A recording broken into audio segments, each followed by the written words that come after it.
Oke, udah boleh lagi lanjut Kak. Yang tadi mungkin. Ya, basically yang gue lakukan tiap hari itu manage budget. Jadi kalau misalnya kita punya budget berapa, nanti kita bagi-bagi ke masing-masing. Kita nyebutnya business unit sih, cuman mungkin bahasanya lebih ke kalau misalnya, kalau di Bukalapak kan bisa beli pulsa, bisa beli paket data, bisa beli emas bahkan. Terus, nah itu sebenarnya kalau di Bukalapak itu tim sendiri-sendiri. Jadi ada yang tim ngurusin marketplace sendiri, tim yang ngurusin pulsa sendiri, tim yang ngurusin paket data sendiri. Yang jualan emas juga sendiri. Ada jual mobil, jualan motor juga. Nah tugas gue yang ngebagi-bagi masing-masing itu dapat budget berapa, nanti nge-monitor performance kayak gimana. Simpelnya kayak gitu sih, meskipun ya kerjaannya nggak sesimpel itu. Cuman tapi secara garis besar kayak gitu. Selain itu gue juga memantau fraud. Jadi kalau misalnya ada promo ada fraudster yang nyerang salah satu promo kita, itu ada satu tim gue yang ngurusin juga. Jadi dua arah ya, ngebantu growth-nya sama ngejagain biar growth-nya tuh clean, nggak kotor. Basically kayak gitu sih. Mungkin nanti perjalanannya kita sambil jalan aja sih, kan kalau gue lihat list pertanyaannya ya kurang lebih akan ada mengarah. Iya, bakal mengarah. Oke. Oh ya, sebelum kita mulai ya, jadi buat teman-teman sendiri, kita ini ada 2 sesi ya. Untuk sekarang itu saya dulu ya sebagai moderator dengan bicara 2 arah gitu untuk berbincang-bincangnya dengan list yang sudah kami persiapkan ya. Dan nantinya ya kita punya sesi Q&A selama 30 menit. Jadi jangan khawatir, teman-teman di sini juga bisa menyampaikan rasa penasarannya dengan pembicara kami ini. Nanti tenang aja ya. Mungkin bisa disiapin pertanyaan dari sekarang. Intinya begitu sih. Dan mungkin aku start aja ya untuk pertanyaannya. Wait, Kak. Pertanyaan lu susah-susah, Tan. Wah, gitu ya, mohon maaf ya. Tapi siap nggak nih, Kak? Atau ada Enggak, ini, Mbak? siap. Oh ya, siap. Tenang aja. Soalnya ingin mengenal Kak Steffi lebih baik lagi nih dengan pertanyaan itu. Oke, Kak. Mungkin pertanyaan pertama nih, Kak. Apa sih, Kak, yang menjadi fondasi berpikir Kak Steffi dalam melihat kehidupan ini? Ini pertanyaan paling susah nih. Terus kenapa ini pertanyaan nomor 1? Oke. Jadi tapi nggak apa-apa. Gitu. Karena ya mungkin ini akan jadi dasar dari segalanya nanti. Nah, sebenarnya kalau menurut gue simpel sih fondasinya. Gue mencoba merangkai ini jadi satu kalimat, tapi intinya adalah kita itu sebagai manusia itu harus terus-menerus growing sebenarnya. Nah, untuk mencapai growing ini yang menurut gue agak tricky karena masing-masing dari kita itu kan punya goal kan pasti. Ya, misalnya Fatan deh, sebelum lu kuliah cita-cita lu jadi apa? Sebelum lu kuliah sih pengen jadi pengusaha sih, dan sekarang juga masih pengen tujuannya. Lu masuk jurusan kuliah apa? Antropologi. Tadinya pengen manajemen, cuman nilainya kurang, tapi ya udah. Tapi tertarik juga intinya itu sih. Terus lu masuk mana tadi? Antropologi, fisik. Antropologi itu belajar apa ya? Ilmu manusia, segala hal tentang manusia itu. Oh, oke. Nah, contohnya persis kayak gitu. Kadang lu punya suatu goal, tapi ya untuk mencapai satu goal itu lu kan punya 2 hal biasanya. Kombinasi dari 2 hal. Kesempatan dan persiapan. Jadi kesempatan itu ya keberuntungan ada di dalam kesempatan inilah. Jadi kadang-kadang kan lu butuh luck sedikit juga kan. Sama persiapan itu ya lu belajar gitu. Kayak persiapan masuk. Gue ingat sih dulu gue sebelum kuliah ikut les persiapan masuk SNMPTN gitu. Kalau zaman gue namanya SNMPTN, kalau sekarang SBM. Nah kayak gitu. Jadi kadang kita nggak bisa nebak sih yang kita dapat itu bisa membuat kita semakin dekat atau enggak sama tujuan kita. Kayak gitu. Nah tapi ya kita harus improvise terus aja. Kayak misalnya lu sekarang masuk antropologi, tapi kan lu tetap punya di kepala lu pengen jadi pengusaha kan? Betul. Nah, tapi jadi lu mungkin di waktu senggang lu waktu kuliah, ya lu kayak gini, misalnya lu bikin sesi ngobrol sama orang, belajar sama orang. kayak gitu-gitu kan. Dan itu contoh kecil, tapi itu nanti ke depannya itu akan ada banyak hal-hal kayak gitu terus. Contoh nanti lu masuk kerja, setelah lulus. Oke, setelah lulus, misalnya, gue ngambil contohnya si Patan aja deh, biar gampang. Misalnya setelah lulus mau langsung jadi pengusaha, lu punya duit, punya modal. Terus lu bikin usaha nih. Tapi ya waktu lu selalu bikin usaha, 1-2 tahun usahanya nggak jalan, nggak profitable, nggak dapat investor, nggak dapat seed funding. Masa lu mau tetap terus apa namanya, di satu sisi lu juga butuh duit kan?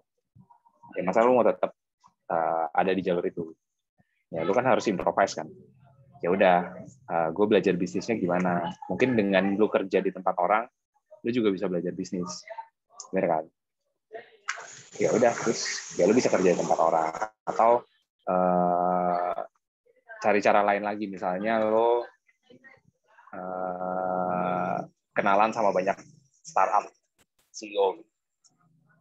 Nah dari sana kan mungkin lu satu dapat koneksi ke investor, mungkin mereka ada yang tertarik sama ide lu, kayak gitu-gitu. Jadi selama ya gue kerja kayaknya udah 7 tahunan, itu hampir nggak ada yang gue rencanakan langsung kejadian. Pasti kayak ada jalan muter-muternya dulu lah. Contoh gue tuh dulu pengen jadi product manager. Waktu habis lulus pengen jadi product manager. Ada yang tahu product manager kerjaannya ngapain? Ada yang tahu nggak? Kalau tahu angkat tangan. Jadi product manager itu salah satu posisi yang paling sekarang lumayan apa ya? Lumayan banyak perusahaan yang nyari dan lumayan banyak orang yang pengen jadi product manager. Jadi ini kayak supply and demand-nya tuh gede. Intinya tugasnya product manager itu ke-manage sebuah produk, ya kayak namanya. Jadi misalnya, gue kasih contoh yang simple. Ya, misalnya Bukalapak deh. Misalnya Bukalapak. Bukalapak itu kan ada search bar yang paling atas. Satu search bar itu yang ngurus satu product manager. Jadi tugas dia adalah make sure gimana caranya orang kalau nge-search tuh dapat apa yang user kita mau. Ya udah dia muter-muter dia main sama algoritmanya. Dia kerja sama data science, kerja sama engineer. Tugasnya gitu-gitu sih. Basically cuma mengkoordinir tim, tapi dia butuh bisa segala hal gitu. Kayak jago engineering, jago desain, jago data, jago bisnis, jago ngomong juga. Ya dituntut untuk bisa semua hal itu. Nah, gue tuh dulu pengen jadi kayak gitu. Cuman kalau di sini itu kebanyakan lu nggak bisa fresh graduate jadi, pada zaman itu ya nggak bisa fresh graduate langsung jadi product manager. Padahal menurut gue bisa, tapi pada waktu itu ya perusahaan nggak ada yang nyari. Perusahaan nyarinya yang udah senior. Udah akhirnya gue tetap startnya jadi dari engineering dulu karena ya dapetnya itu. Ya udah terus, tapi sama kayak mungkin case-nya sama kayak Fatan. Waktu gue jadi engineering, gue tetap belajar banyak hal soal product management. Tujuannya adalah kalau suatu saat gue dapat kesempatannya, gue udah siap. Jangan sampai nanti gue dapat kesempatannya, tapi karena gue nggak belajar, gue nggak siap. Contoh kayak misalnya Fatan udah masuk antropologi kan bener? Betul. Udah masuk antropologi, terus dia nggak belajar soal bisnis. Terus suatu saat dia lulus, ada yang mau ngasih dia duit, tapi untuk ngasih dia duit dia harus bikin bisnis proposal gitu. Nah, tapi karena Fatan nggak pernah mengelatih bisnis skill dia, jadinya ya proposalnya jelek aja buat orang-orang, buat investor. Jadi ya lu dapat kesempatannya, tapi karena lu nggak siap waktu dapat kesempatan itu, lu nggak dapat. Jadi makanya menurutku fondasinya adalah lu harus aware bahwa kadang dunia itu kejam. Kadang lu nggak selalu dapat apa yang lu inginkan, lu nggak selalu dapat tempat kuliah yang lu inginkan, jurusan yang lu inginkan, kerjaan yang lu inginkan. Tapi lu harus terus belajar dari apa yang lu punya sekarang. Dan akan membantu kalau lu punya goal, karena jadinya lu bisa mengevaluasi, oke, yang gue pelajari sekarang lebih mendekatkan gue terhadap goal gue atau enggak. Kalau misalnya enggak, oke, mungkin gue harus ganti. Kalau misalnya, karena kadang ada yang tipe yang nggak punya goal kayak gue dulu, gue nggak terlalu punya goal. Gue pokoknya ya udah, pokoknya kerja. Goal gue cuma ya tiap hari gue makin pinter aja. Udah kayak gitu doang. Tapi gue nggak punya goal yang oke, gue pengen bikin company nilainya X billion dollars. Dulu gue nggak ada, sekarang udah ada. Terus, lu nggak mau nanya sekarang goal gue apa? Iya ya. Oh, boleh. Sekarang gue ini gimana nih, Kak? Mau jadi apa? Mau membuat apa nih? Project apa nih? Mungkin. Gak ada, gue sangat simpel. Gue pengen jadi dosen. Wah, keren banget. Tapi karena menurut gue waktu gue kuliah itu gue kuliah di ITB. Ya. Itu ada 2 tipe dosen. Dosen yang pertama adalah dia yang mungkin kalian juga ngalamin ya. Dosen yang dia dari dia sekolah terus lulus dia memang melewati jalur akademisi. Terus ya udah dia mengajar teori-teori yang dia pelajari. Tapi ada dosen tipe kedua yang dia tuh profesional yang jadi dosen. Waktu itu kalau di ITB masih belum terlalu banyak, ya. Kebanyakan akademisi. Ada beberapa yang dia profesional yang kemudian jadi dosen. Nah, menurut gua ilmu yang banyak kepake itu lebih banyak dari yang dosen yang dari profesional kemudian dia jadi dosen. Karena dia tahu sebenarnya dunia kerja itu nggak ideal sama sekali. Kita waktu kuliah mempelajari banyak teori, tapi kadang waktu kerja itu teori itu nggak bisa dipakai karena ya ada hal-hal lain. Kayak dulu kan kita nggak tahu bahwa ya CEO-nya galak gitu. Dulu kan nggak diajarin CEO-nya galak. Gitu. Dan salah satu ilmu yang gue pelajari dari dosen gue yang profesional itu adalah kalau misalnya cara menolak permintaan atasan.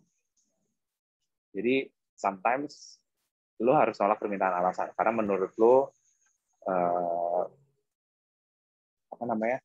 menurut lo dia salah, tapi kan lo nggak mungkin tiba-tiba nyalahin dia gitu, atau di meeting atau kayak gimana. Nah dia ngajarin kayak step by step-nya kayak gimana. Misalnya contoh instead of menunjukkan bahwa teori dia yang tidak tepat, lo lebih nunjukin teori yang lebih benar.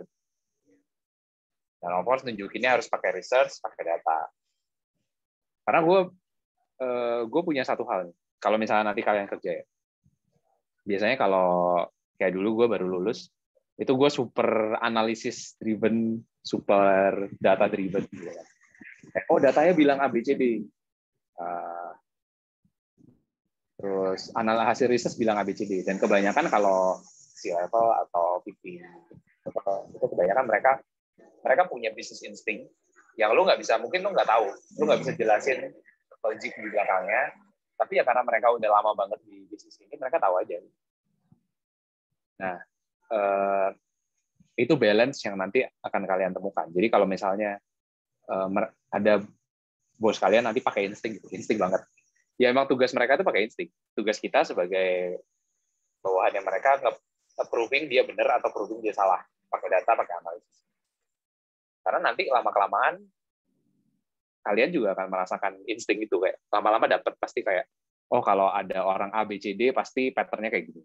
Kalau ada orang yang gini pasti pattern-nya kayak gini. Ya itu lama-lama akan kebaca sendiri. Nah makanya gue pengen jadi dosen karena menurut gue punya banyak hal yang bisa gue ceritakan, gue share ke mahasiswa gue yang mungkin dia nggak bisa dapat dari dosen yang akademisi only ya. Karena contoh kayak office politik, banyak orang yang gue nggak mau ke kantor yang nggak ada politik, ada politiknya. Pada dasarnya nggak mungkin kantor nggak ada politiknya. Jadi itu kayak kalian bernegara, tidak mungkin kalian bernegara di negara yang nggak ada politiknya. Sama kantor pun kayak gitu, pasti ada favoritism. Ada yang satu orang lebih favorit terhadap yang ini. Ada yang favoritism subjektif, ada yang objektif. Ya kan? Hal-hal kayak gitu itu pasti ada, dan itu nggak pernah diajarin kan, cara menghadapinya di kuliah itu nggak pernah diajarin. Kayak kalau bos lu ya sebel aja sama lu, itu lu harus ngapain misalnya. Kayak dia sebel tanpa alasan aja. Ya, pasti ada kan yang case kayak gitu. Karena kalian pasti juga punya teman yang sebel sama kalian tapi nggak ada alasan, kayak sebel aja. Kayak kalian ganggu aja. Nah, makanya kadang ada situasi kayak gitu. Kadang ada situasi di mana apa namanya, kalian apa ya? Gue mencari bahasa yang lebih nggak kotor. Intinya kalian lakukan kesalahan fatal yang impacting financial loss ke company. Nah itu kan pasti kalian panik kan. Nah tapi di saat kepanikan itu gimana cara menghadapinya, apa yang harus kalian lakukan, terus nanti recovery-nya kayak gimana, itu gue nggak pernah diajarin. Jadi gue lebih banyak improvisasi. Nah kayak gitu sih kenapa gue pengen jadi dosen. Sesimpel itu. Tapi nanti ya, setelah gue bosan kerja. Amin. Setelah gue bosan kerja. Semoga tercapai. Ringkas aja sih, berdasarkan jawaban tadi ya. Kalau Casteview itu intinya tujuannya itu asalnya nggak neko-neko ya, tapi punya guts buat terus improvise, buat terus memperbaiki diri, dan walaupun kenyataan itu nggak sesuai, mungkin pada suatu saat nggak sesuai apa yang Casteview mau ya, tapi dengan adanya masih memegang tujuan gitu, ingin jadi product manager, dan ternyata Casteview juga mencapai peran tersebut ya di Kartuku kalau nggak saya, atau di mana Kak? Nggak, di Bukalapak. Oh di Bukalapak. Oh ya, product manager ya, benar-benar. Awalnya product manager terus langsung ke growth gitu ya. Oke Kak, lanjut lagi. Jadi untuk dua arah ini ternyata udah 10 menit lagi, tapi mungkin kita bisa pas jam 3.40 itu langsung ke Q&A, tapi kalau misalnya Q&A-nya stop, aku langsung mulai lagi dengan pertanyaan lain yang masih ada gitu. Oke, langsung aja. Pertanyaan kedua nih Kak. Apa yang Kak Casteview rasakan ketika mendapatkan pekerjaan yang tentunya berbeda gitu lingkungannya dari kampus gitu. Jadi saat punya pekerjaan pertama gitu, bedanya gimana? Kalian ada magang nggak sih? Bentar, gue nggak boleh pakai kata magang. Internship. Ada tentunya. Dan beberapa, aku yakin ada yang punya pengalaman di sini. Nah, kalau misalnya kalian nanti kerja di company yang udah lumayan mature,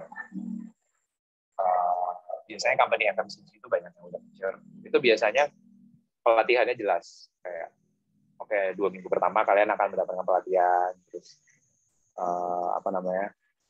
dan step by step lah untuk sampai benar-benar kalian bisa dilepas gitu sama manajernya. Cuman kalau waktu gue kerja di Kartuku, itu kebetulan itu tempat gue magang juga, tempat gue internship. Kalau di ITB dulu ini kerja praktek lah, ini juga loh sama kerja praktek. Terus jadi itu tempat gue kerja praktek. Jadi basically udah kenal orang-orangnya sih. Terus jadi secara environment nggak terlalu banyak menyesuaikan.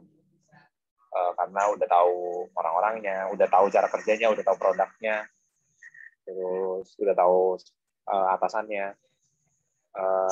Jadi apa ya? Perasaannya dulu biasa aja. Dan apalagi tapi ini hal yang paling penting. Ini kalau nggak salah Jack Ma juga pernah bilang. Jadi kalau misalnya nanti kalian baru kerja pertama kali, ya at least 7-8 tahun pertama lah kerja. Yang paling penting itu sebenarnya cari mentor.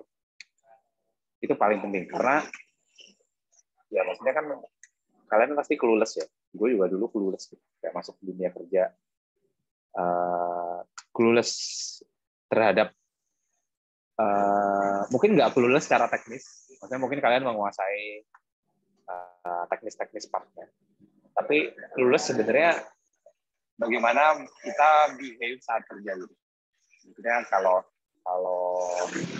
misalnya ada peers kita yang kecewa sama hasil kerja kita harus apa? Dan dulu tuh gue punya mentor. Benar-benar dia ngasih guide. Kalau misalnya ya udah kalau misalnya ada yang kecewa, lu tanyain aja, lu ajak meeting berdua, tanyain lebih detail kecewanya kenapa, lu catat, lu coba fix satu-satu kayak gitu. Terus yang kedua, dia tuh ngajarin soal feedback. Jadi ini yang biasanya kalian ini yang gue baru tahu juga bahwa feedback itu sangat berharga. Jadi enaknya kita waktu kuliah, waktu SMA, waktu kuliah, waktu SMA, waktu sekolah lah, kita itu kan dapat feedback kan secara nggak langsung. Mungkin kalian nggak sadar, tapi ya bentuk feedback-nya adalah nilai ulangan kalian.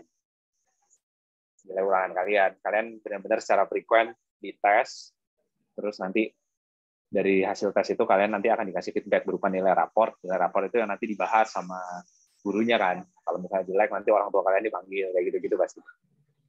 Nah, tapi itu nggak ada begitu di dunia kerja. Kayak kalian kan dilepas aja. Nanti akan ngebedain bahwa performance kalian bagus atau enggak, barang yang kalian pegang itu menghasilkan uang atau enggak, kayak gitu-gitu. Dan kalian nggak dapat feedback yang direct dari orang-orang di sekitar kalian, karena ya ini emang dunia profesional gitu. Semua orang kerja buat dirinya masing-masing. Of course ada teamwork ya, tapi kan di luar teamwork itu kadang orang juga nggak terlalu peduli gitu. Misalnya lu membuat kesalahan, kadang ya kita biarin aja. Nah, itu sebenarnya kita berhak minta. Jadi dulu gue sampai melakukan hal ini. Jadi dulu waktu pertama kali gue masuk Bukalapak, kan gue ketemu banyak orang-orang baru. Itu waktu setelah gue 6 bulan pertama kerja, gue traktir orang-orang yang sering kerja bareng sama gue. Satu-satu gue traktir. Gue traktir pizza, satu-satu. Gue traktir pizza satu, selama dia makan pizza itu, gue tanyain, kira-kira lu ada feedback gak buat gue? Kalau bisa feedbacknya jelek. Jadi gue tahu apa yang bisa diimprove dari gue. Kayak gitu. Emang kadang nyesek sih. Ya maksudnya kita kan kalau dengar kita dikritik itu kan agak nyesek. Cuman lama-lama kebiasa kok. Lama-lama kebiasa dan lama-lama kalian juga lebih open minded. Kayak ya kadang-kadang kita membuat kesalahan. Tapi ya kita at least tahu kesalahan kita di mana dan at least berusaha untuk improve. Kayak gitu. Jadi yang pertama cari mentor. Kalau nggak tahu mentornya siapa ya, kalau misalnya kalian udah kerja 1-2 tahun tapi nggak dapet mentor, kayak merasa nggak ada orang yang layak untuk jadi mentor kalian, ya mungkin tempat itu kurang tepat aja. Coba cari tempat lain yang mungkin kalian dapat mentor. Atau mentornya cari yang eksternal. Misalnya kalian kenal kakak kelas yang sekarang nggak kerja di company itu, cuman menurut kalian waktu kuliah itu dia enak banget ngajarinnya. Terus dia sekarang udah kerja lah, lebih senior dari kalian. Nah, kalian bisa kayak tinggal chat aja dia, Kak, mau aku traktir kopi nggak? Tapi boleh ngobrol-ngobrol sebentar nggak? Ya udah, di situ minta arahan, ceritain kondisi kalian gimana. Kayak gitu sih. Jadi tahun-tahun pertama lah harus belajar aja. Meskipun gue tahu ya mungkin kalian juga pinter-pinter ya. Maksudnya kayak kalian tahu apa yang kalian lakukan. Tapi di tahun-tahun awal tuh ya jadi spons aja. Kayak serap aja dulu semuanya. Nanti baru dipilah mana yang menurut kalian cocok sama goal kalian, mana yang menurut kalian nggak cocok, itu dibuang. Gitu sih. Oke. Jawabannya intinya mencari mentor ketika pengen memasuki dunia baru gitu. Mungkin mentornya sudah masuk dunia itu gitu. Dan menjadi spons yang terus menerima feedback, masukan, dan tidak melebih-lebihkan feedback dalam arti negatif gitu. Oke, Kak. Lanjut lagi, Kak. Pertanyaan ketiga, sejak kapan Kak Stevio mulai percaya diri dalam keluar dari zona nyaman dan mengapa mempunyai alasan untuk percaya diri dan tersebut gitu? Ya, to be honest, gue nggak pernah 100% terlalu pede. Cuman yang gue yakin adalah gue akan belajar hal baru dari situ. Karena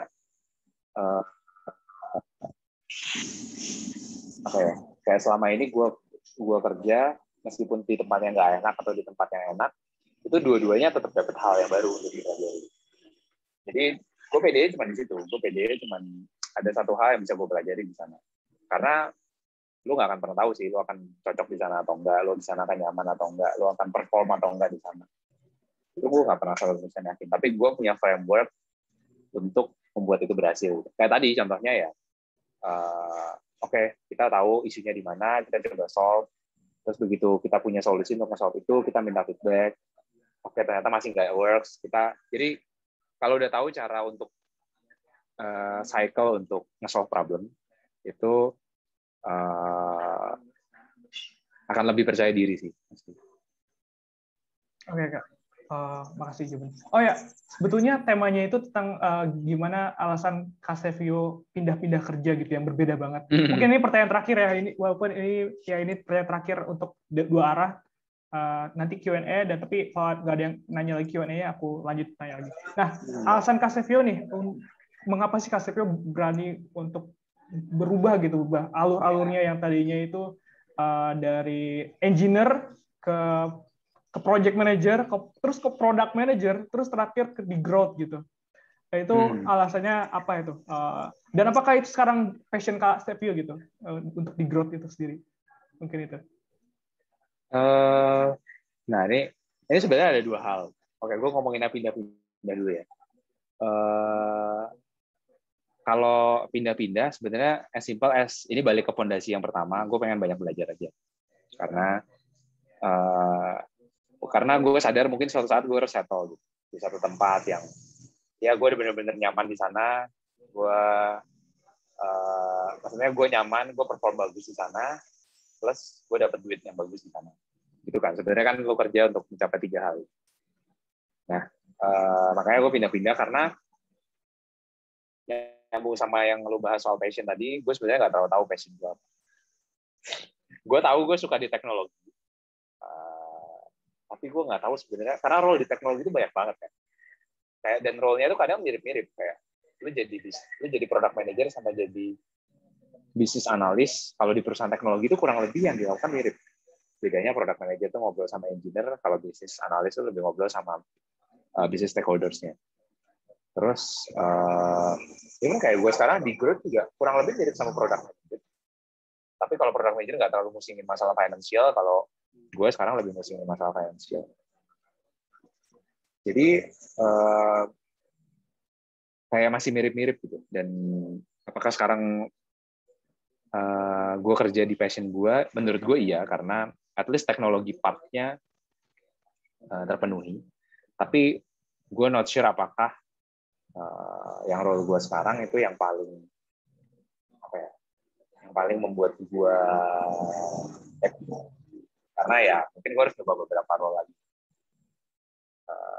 harusnya ya. Meskipun kalau sekarang gue mencoba fokus di sini sampai beberapa tahun ke depan, karena kadang pindah-pindah juga nggak bagus juga. Karena kalau kalian perhatiin expert yang udah kayak biasanya kerja di company-company yang lebih mature, itu biasanya mereka udah 7-8 tahun di role yang sama terus, baru mereka bisa kayak disebut expert. Gue sekarang mencoba untuk ke arah sana lah, lebih konsisten di satu fokus kerja tertentu. Jadi kayak gitu sih. Sebenarnya intinya gue pengen belajar banyak aja, makanya pindah-pindah. Pengen cari dan pengen naik gaji juga. Karena nggak bisa dipungkiri kan, maksudnya lu pasti akan, karena biasanya nih gue dulu punya idealisme juga, gue nggak terlalu peduli sama mau digaji berapa, yang penting gue belajar banyak. Pasti kalian juga banyak yang kayak gitu kan, nggak terlalu, ya nggak apa-apa digaji nggak terlalu gede, yang penting di sini gue bisa belajar banyak. Ya bener, cuman suatu saat kalian butuh, ya maksudnya kalian kan akan punya kehidupan juga. Terus sometimes ini yang mungkin perlu disadari juga, kalian perlu mengapresiasi value diri kalian. Kalau ya memang role ini, kan kalau di Indonesia kan gaji emang biasanya agak rahasia ya. Jadi mungkin kalian harus sering lihat salary survey, karena gue lihat banyak yang role-role yang sebenarnya karena kalian nggak tahu gajinya standarnya berapa untuk posisi itu, kalian terima-terima aja. Misalnya gini nih, misalnya ada suatu posisi A yang kalian nggak tahu standar gajinya, terus mereka nawarin gaji, let's say 6 juta lah. Nah, 6 juta ini kalian udah happy lah, udah cukup untuk memenuhi kebutuhan hidup kalian tuh udah lebih dari cukup misalnya. Nah, tapi kalian nggak tahu bahwa kalian tuh underpaid. Kayak ini yang happy company-nya karena kayak punya resource kayak kalian, skillful, tapi salary-nya di bawah standar. Nah, makanya bagus untuk sering lihat-lihat salary survey. Misalnya kalian nanti mau kerja di perminyakan, kerja di software engineer, finance, itu di sana biasanya masing-masing industri itu udah ada basic salary-nya, ya, range salary-nya lah. Kalau misalnya entry level itu berapa, ini berapa. Atau ya simple as nanya teman-teman kalian. Misalnya ada teman kalian kerja di perusahaan A, tanya aja gajinya berapa. Dan itu sebagai bentuk apresiasi juga. Jangan sampai, oke, kalian ngejar passion, nggak ngejar duit, tapi kalian nggak memberi value juga terhadap diri sendiri. Kayak mau digaji berapa aja, yang penting belajar. Ya, mungkin gue dulu juga gitu. Gue melakukan hal itu. Nggak masalah juga kalau misalnya at least kalian beberapa tahun kayak gitu. Cuman kalau misalnya di satu titik kalian merasa kayak kurang diapresiasi, nah baru mulai cari tahu lah. Sebenarnya standar gajinya berapa sih? Terus apakah kalian underpaid atau enggak? Terus karena secara nggak langsung juga kalau kalian well paid tuh kerjanya juga lebih bagus kok. Kalau kalian underpaid pasti kayak kepikiran terus gitu. Teman gue digaji segini, gue cuma digaji segini, kerjaannya sama. Ayo udahlah, gue cuma kerja seadanya aja. Pasti kayak gitu, dan turns out malah jadi kalian nggak belajar banyak kan. Ya kayak gitu. Ada siklus itu yang gue juga jadi merasa sih dulu nggak tahu. Oke. Singkatnya sih, Kak Stevio ini punya alasan fundamental di mana tadi dari belajar banyak, terus dari gaji juga. Jadi akhirnya Kak Stevio ini punya fleksibilitas dan menjadi generalis di mana bisa pindah-pindah role. Dan ternyata memang role-nya itu, skill-nya itu nggak beda jauh ya, cuma ada skill tertentu memang seperti finance ya, di growth yang memang harus dispesialisasikan ya, gitu. Kebetulan yang gue nggak terlalu beda jauh. Tapi balik lagi, gue nggak menyarankan kalau misalnya kalian udah tahu pengen fokus di mana, itu ya jangan pindah-pindah. Maksudnya kalian cara belajarnya bukan dengan pindah-pindah role, tapi ya dengan justru kebalikannya, justru makin deep di role tersebut. Itu cara belajarnya. Cuman kalau gue karena memang karena gue pengen jadi generalis, karena kan kayak tadi gue bilang, gue tuh dari dulu pengen jadi product manager, dan project manager itu role yang generalis. Kayak tadi gue bilang kan, dia harus belajar ngerti UI UX, ngerti teknologi, ngerti bisnis. Posisinya generalis. Jadi memang gue mencoba untuk menjadi generalis. Cuman kalau kalian misalnya di posisi yang kayak engineering gitu, dan kalian memang benar-benar pengen fokus di part engineering-nya, ya itu memang harus jangan pindah-pindah. Mungkin boleh pindah company-nya, karena biasanya itu juga membantu, tapi harus di role yang sama. Misalnya kalau misalnya software engineer, cara belajarnya ya lebih ke sekarang belajarin financial technology, fintech. Nanti kalau udah hatam fintech-nya, belajar e-commerce. Kalau e-commerce sudah hatam, belajar digital banking. Udah, nanti kalian tinggal pilih. Kalian lebih cocok sama model bisnis yang kayak gimana. Jadi itu sih, Bang. Oke, Kak. Sekarang kita masuk ke sesi Q&A ya, karena udah lewat ini 6 menit ya.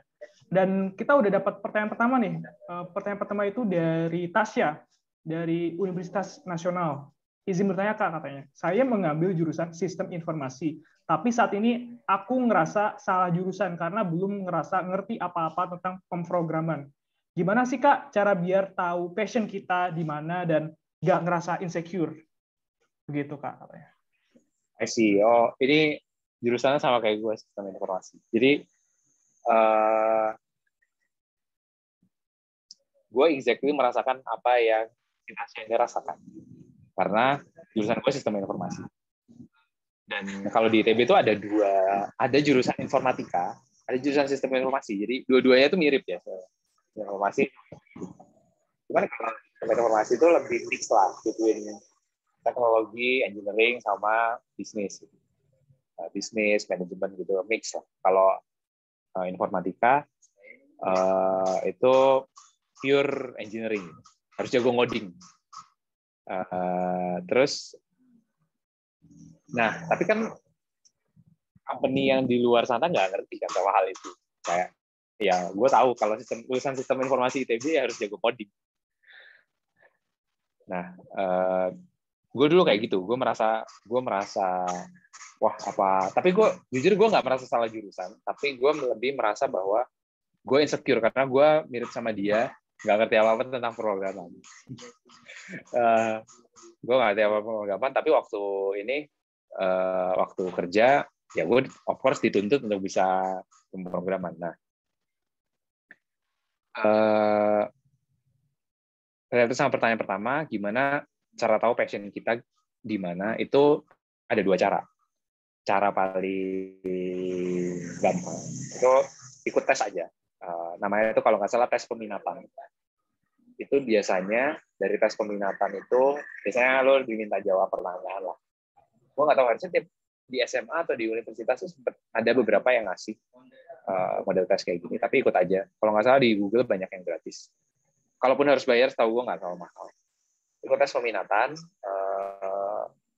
nanti di situ ada list pertanyaan yang kayak tes psikologi, tau nggak? Kalau jawab pertanyaan itu kan kayak ada contoh kasus, terus kalau di kasus kayak gini tuh kalian lebih condong untuk jawab pertanyaan yang mana. Yang A, B, C-nya, D-nya itu nggak ada yang salah, cuman A, B, C, D-nya itu menentukan peminatan kalian di mana. Nah, itu cara paling gampang. Coba ikut tes itu, lihat aja apa namanya passion lo di mana. Nah, karena berhubung lo udah kuliah, berarti ini kan gue assume lo udah kuliah dan merasa salah jurusan.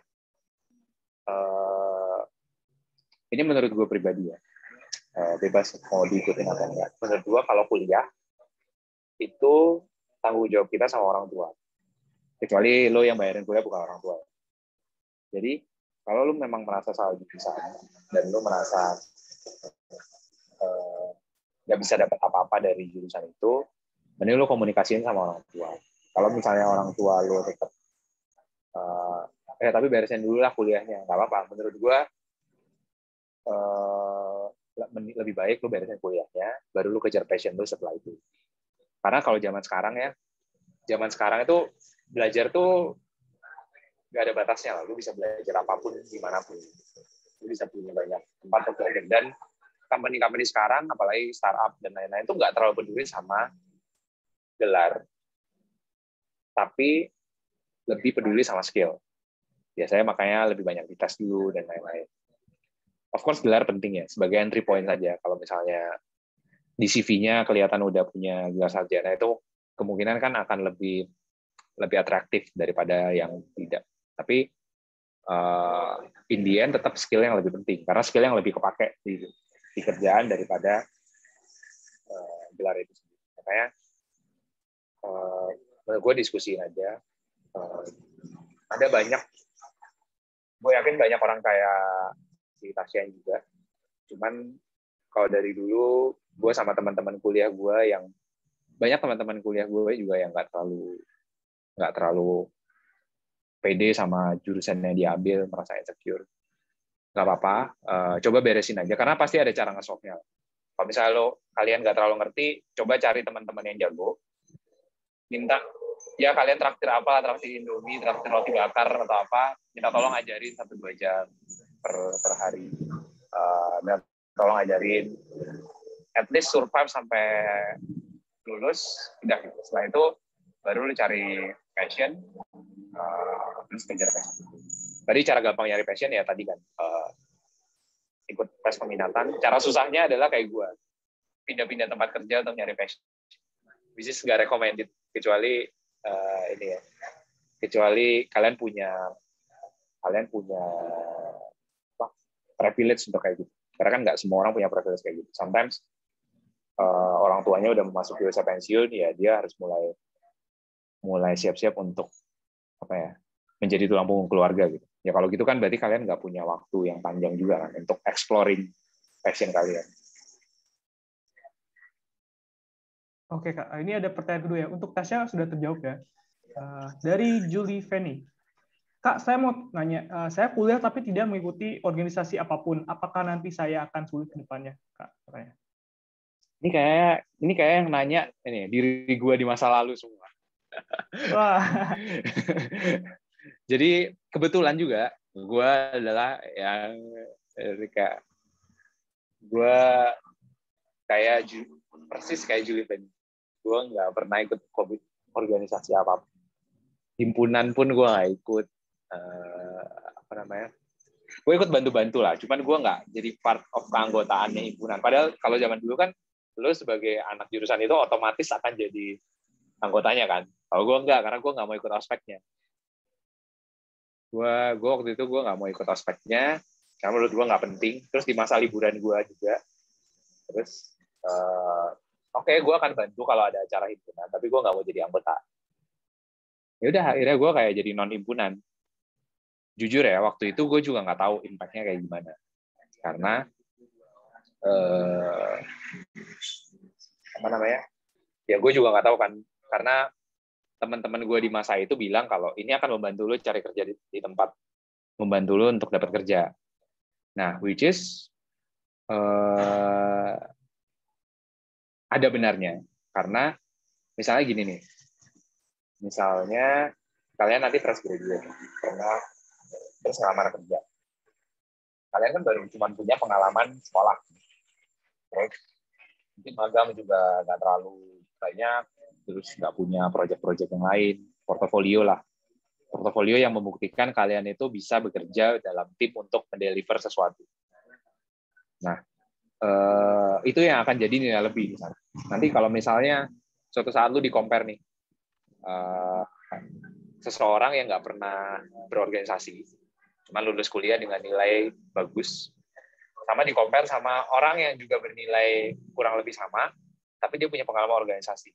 Jadinya lebih atraktif yang itu kan, karena at least kalau lu punya pengalaman organisasi, lu at least pernah kerja bersama tim, lu pasti pernah merasakan konflik-konfliknya bersama tim, mendeliver sesuatu dengan deadline tertentu. Nah, itu yang jadi nilai tambahnya. Jadi mungkin akan ngaruh, tapi apakah akan ngaruh signifikan? Enggak, terutama kalau udah nggak fresh grad ya. Jadi kalau misalnya lu udah bisa lolos sama dapat first job, udah sebenarnya itu udah nggak terlalu dilihat. Justru, tapi untuk dapat first job itu mungkin somehow penting. Cuman saran gue, berorganisasi itu nggak harus, maksudnya untuk mendapat nilai plus selain gelar sarjana itu nggak cuma didapat dari berorganisasi, tapi bisa ngerjain proyek, misalnya bantu teman kalian jualan, terus kalian bisa merangkai kegiatan kalian itu jadi sebuah portofolio, itu bagus juga. Atau kalian ikut kelas online, biasanya kalau kelas online itu kan ada workshop-nya, terus nanti ada tugasnya misalnya bikin project A, project B. Nah, project itu yang jadiin portofolio, itu juga udah jadi nilai plus juga. Atau sering ikut lomba. Tergantung lah kesukaan kalian apa. Karena gue yakin nggak semua orang suka berorganisasi. Termasuk kayak orang kayak gue. Nggak semua orang suka proyekan. Kalau gue dulu, zaman kuliah, gue nggak berorganisasi, tapi gue ikut project. Jadi ngerjain project punya orang, kita ngedevelop suatu aplikasi, nanti dibayar sama orang itu, terus ya udah itu gue jadiin portofolio. Jadi kalau gue waktu interview gue bilang, oke, waktu kuliah gue nggak ikut himpunan, tapi gue nggak ikut himpunan karena gue sibuk ngerjain project A, project ini tuh apa namanya, tentang apa, bla bla bla bla bla, terus project ini akhirnya menghasilkan apa. Nah itu, terus gue punya sesuatu yang diceritain selain masa kuliahnya. Kayak gitu sih. Semoga menjawab. Kurang lebih ya, pilihannya antara iya mau organisasi atau tidak, tapi tidak selalu lewat organisasi, bisa saja magang atau melaksanakan proyek, dan itu bisa jadi poin plus yang bisa membedakan. Jika tidak melakukan itu sama sekali keseluruhannya, itu nanti untuk first job susah gitu. Intinya untuk mendapatkan first job itu yang jadi tantangan kalau misalnya tidak mengikuti kegiatan tambahan. Betul. Gitu ya. Oke, Kak. Jadi itu penting, tapi mungkin lebih pentingnya buat fresh graduate. Waktu jadi fresh graduate tuh akan karena nggak banyak yang bisa dilihat kan ya. Kalau lu lihat CV-nya fresh graduate kan, ya udah cuman lihat, kalau misalnya nggak pernah ngapa-ngapain kan cuma ada ya gelarnya aja, sama mungkin transkrip nilainya gitu. Tapi kalau misalnya kalian punya ngerjain project volunteer, at least volunteer lah, misalnya volunteer kemana, Indonesia Mengajar, gue nggak tahu masih ada atau Indonesia Mengajar gitu, terus apa namanya, let's say punya bisnis keluarga, terus kalian kalau di masa liburan ngerjain bisnis keluarga, itu bisa dijelasin bisnis keluarga ini ngasilin berapa waktu kamu kerja di sana, ngerjain project yang mana. Itu bisa dijelasin, tinggal pinter-pinter yang ngerangkai itu jadi satu portofolio aja. Oke, makasih banyak untuk jawabannya udah terjawab ya. Jadi ya semoga nanti punya keberanian untuk bisa mungkin mendapatkan poin plus itu, tapi boleh juga mengambil resiko tidak sama sekali, tetapi akan susah di first job-nya. Nah, kira-kira ada lagi nggak yang mau punya pertanyaan?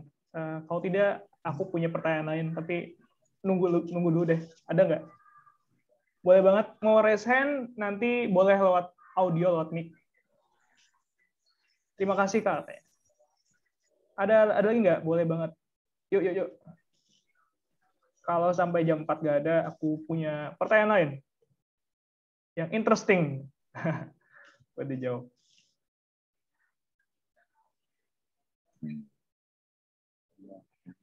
Oke. Belum ada ya? Belum. Oke.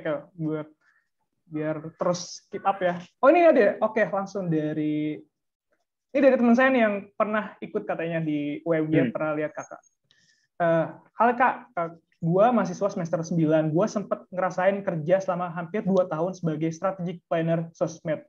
Sempat juga bikin vendor pitch PA dan sosmed handling bareng partner, tapi cuma bertahan 6 bulan. Tapi kemudian interest gua berkurang setelah tahu salahnya sama nilai project yang dihasilin. Gak terlalu banyak, sementara gua udah mau lulus. Sekarang gua lagi mau switch career atau ngelanjutin study lagi. Menurut Kak Stevio, apakah keputusan gua udah tepat dengan switch career dan minat?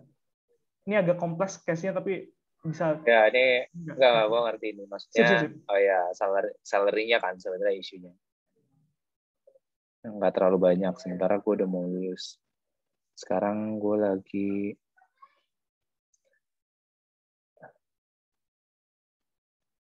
Oke. Nah, sebenarnya apa ya? Kadang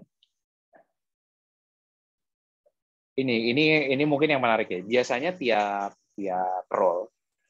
Contoh, di satu company itu kan biasanya standarnya ada orang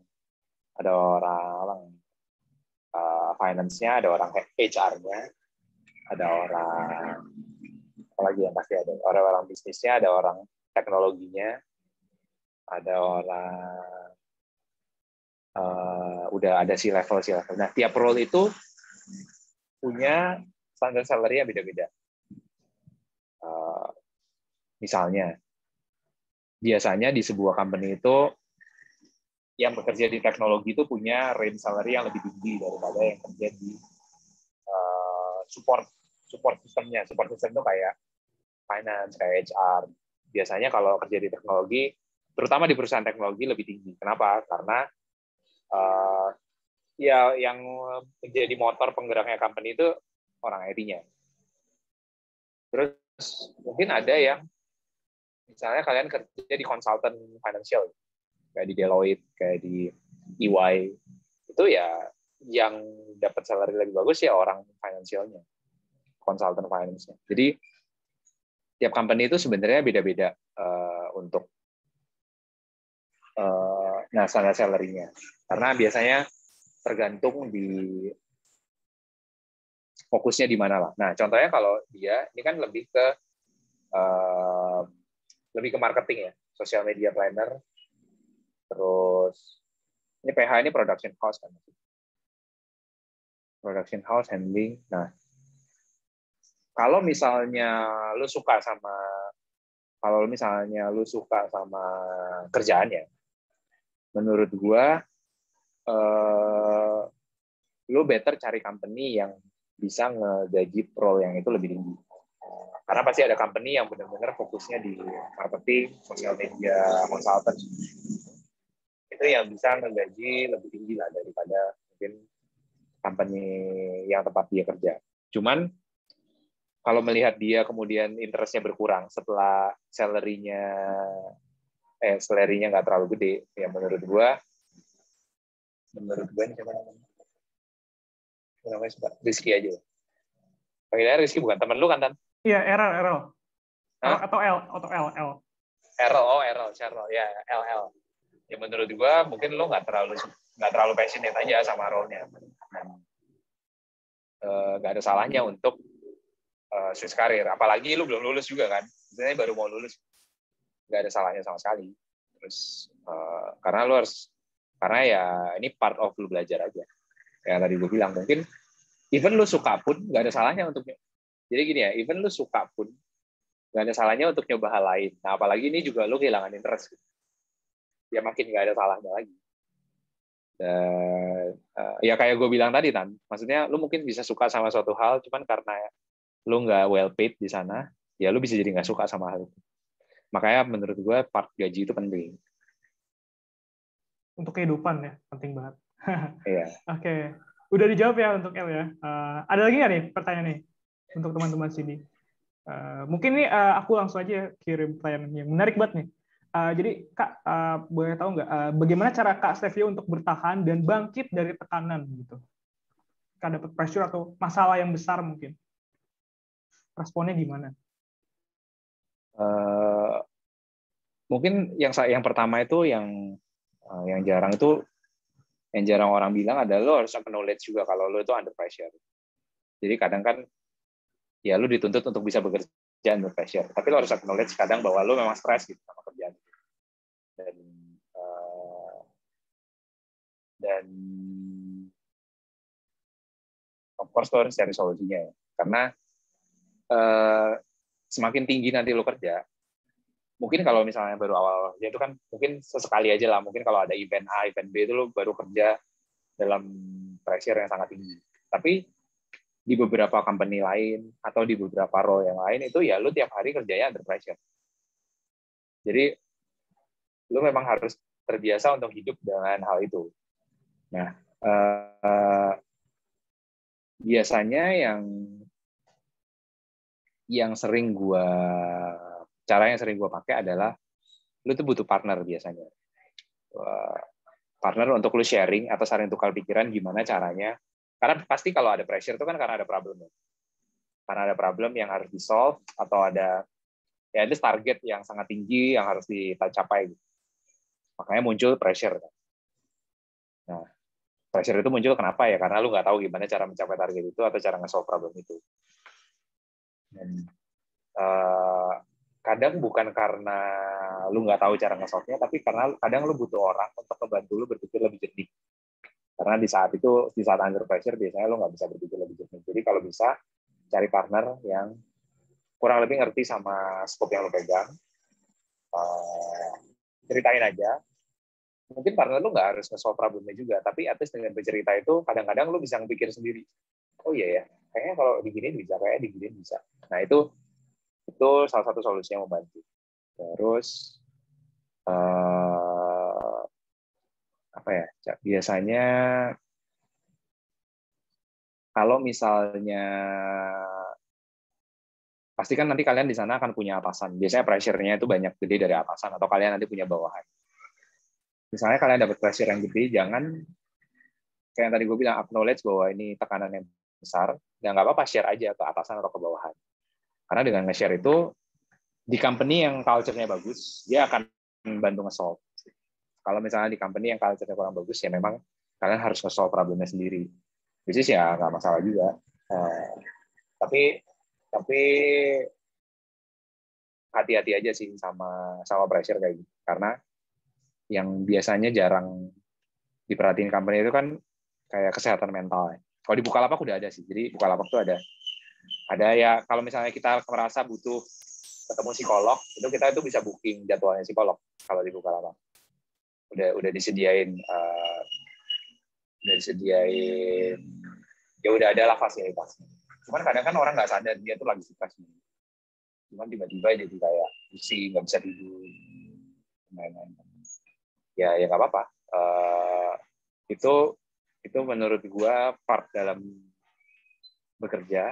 Tapi balik ke fondasi gua yang pertama, anggap aja lo kalau saat di pressure gitu, anggap aja lo lagi belajar, lagi growing.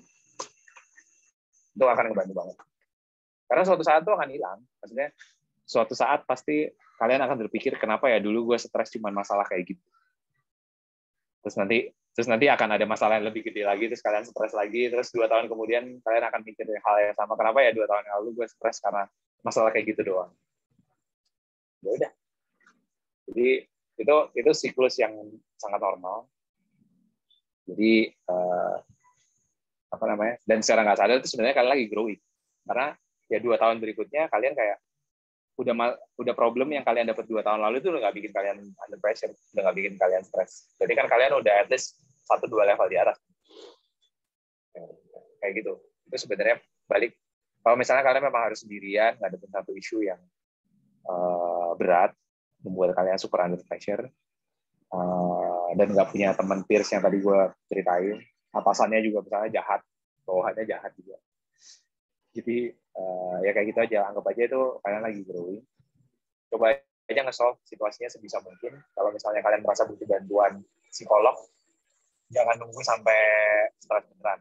Ya, kalau kalian merasa udah buntu, terus udah nggak bisa mikir, jangan lupa cari bantuan. Terus kesehatan mentalnya udah terganggu, jangan ragu untuk minta bantuan profesional. Karena apa namanya, kayak sakit secara mental itu juga sama kayak kalian sakit fisik juga. Jadi ya, even menurut gue biasanya kalau ada orang bawahan gue yang nge-share stres gitu, biasanya gue kasih, ya udahlah ambil aja cuti sakit. Nanti selama cuti ini lu boleh ya terserah lah main PS kayak nonton Netflix seharian, apa terserah. Ya, karena menurut gue itu juga sama, itu kayak sakit. Bahkan bisa mengakibatkan sakit fisik juga di beberapa case. Oke Kak. Jadi ini udah di akhir ujung acara ya.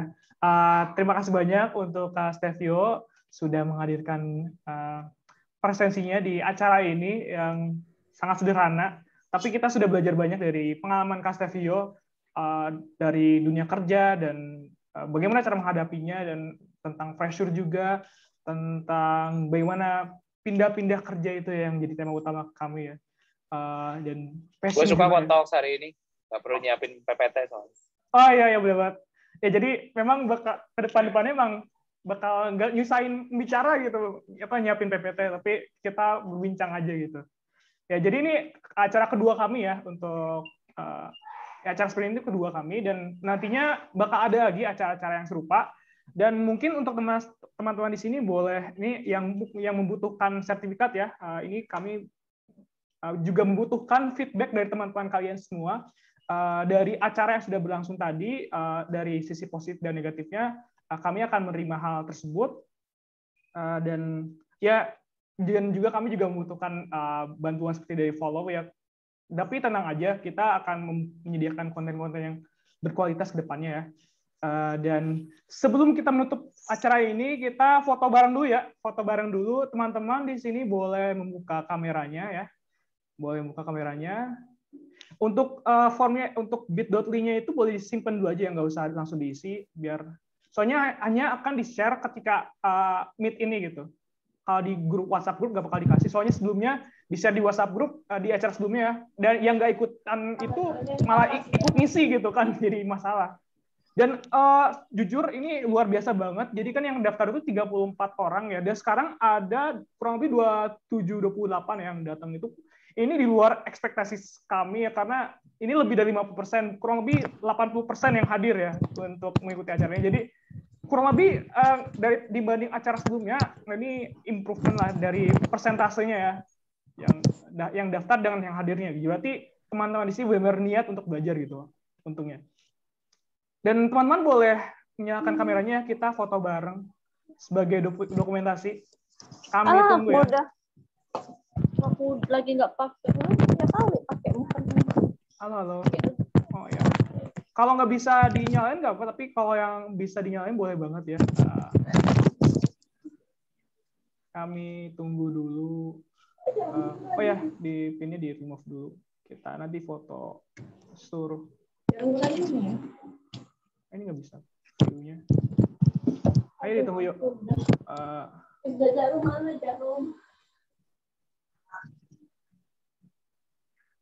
Apakah bisa menyalakan kameranya? Kita tunggu ya. Apa bisa aku mute dulu ya? Mute. Yuk. By the way, ada Dimas nggak? Boleh fotoin nggak? Minta tolong. Soal view-nya gue tuh cuma 1 orang gitu. mulai minta bantuannya. Halo, teman-teman boleh nyalain ya. Mungkin semenit lagi sebelum foto. Yuk. Sebagai dokumentasi kami, dan jangan lupa itu formnya itu bit.ly-nya disimpan dulu untuk nanti sertifikat ya dari kami. Yuk. Pada nyalain kameranya. Dan mungkin oke. Ya udah, nggak apa. Kalau misalnya nggak banyak juga nggak apa. Mungkin boleh start aja ya langsung. Oke, siap-siap nih. 1, 2, 3.